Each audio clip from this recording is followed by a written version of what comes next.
cream. Ice cream. Steve Murphy.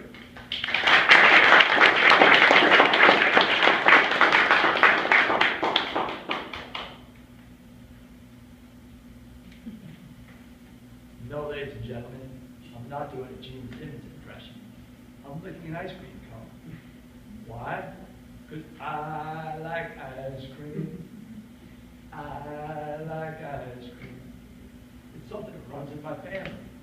As a kid, my mom used to bring me and my brother a half gallon of Neapolitan ice cream on Fridays after school. You know that perfect trifecta of flavors. 1/3 chocolate, 1/3 vanilla, and 1/3 strawberry. And it worked out perfectly for my family. I love chocolate, my mom liked vanilla, and my brother, always a bit of a fruit, he liked strawberry. So we each got their favorite flavor, and nobody had to share. It was perfection. In my family, we enjoyed ice cream in the good times and the bad. In the bad times, it served as kind of medicine. So if our beloved goldfish died, we got ice cream. If our Little League team lost a big game, we got ice cream. There was always an excuse to have ice cream in my family. You've heard the saying, if life throws you lemons, make lemonade. My family's saying was, if life throws you lemons, make lemon sherbet. And we did. We had an ice cream maker, we made sherbet, but we always turned back to chocolate, vanilla, and strawberry as our favorites. So I continued that way through grammar school, eating ice cream. Come high school, I need to make some money. The problem was I had very limited skills, so I turned back on what I knew, ice cream. And I got a job at Baskin Robbins. I was in heaven, because the 3 flavors I knew as a kid were replaced by 31 flavors, and I got to sample them all. And I learned about the economics of the sweet stuff, and I learned about customer service. One time, a little boy, a greedy little kid, had a double scoop, and he turned around real quick, and one of his scoops fell to the floor. And he looked so sad, but I knew what to do. I gave him an extra scoop.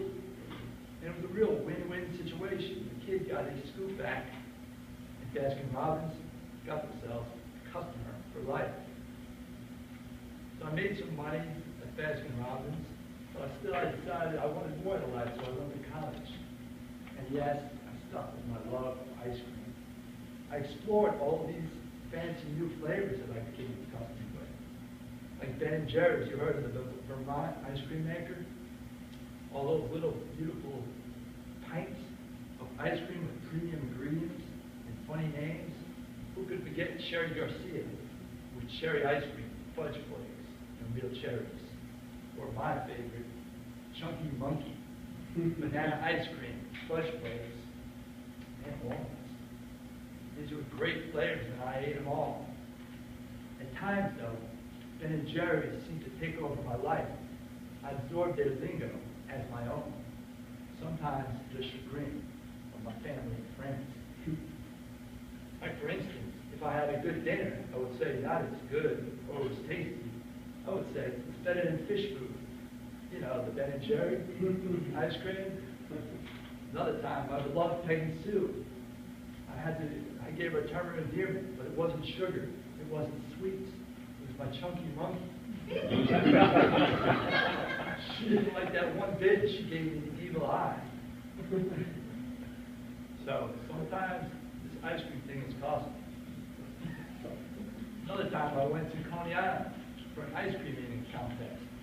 You know, me and 5 to 6 other people tried to pound as much ice cream as possible. I was doing great. I thought I could win. But then I got brain freeze and a terrible tummy ache. And I swore up ice cream.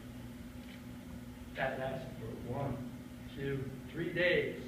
So I was back to eating the sweet stuff. I just couldn't help myself. I loved it that much. Now, I kept in contact with my mom through college, but I could tell something was bothering her. She wasn't her normally peppy self. She wouldn't admit what the problem was. I could tell it was something. A few weeks later, she admitted her vanilla skies were crashing down. She'd always been a rock of our family, but her life had become a rocky road.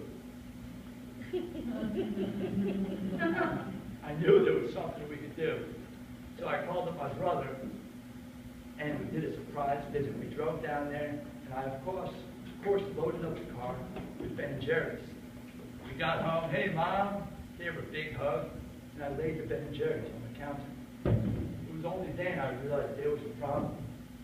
These fancy premium flavors Ben & Jerry's don't meld well with the old vanilla, chocolate, and strawberry I knew as a kid.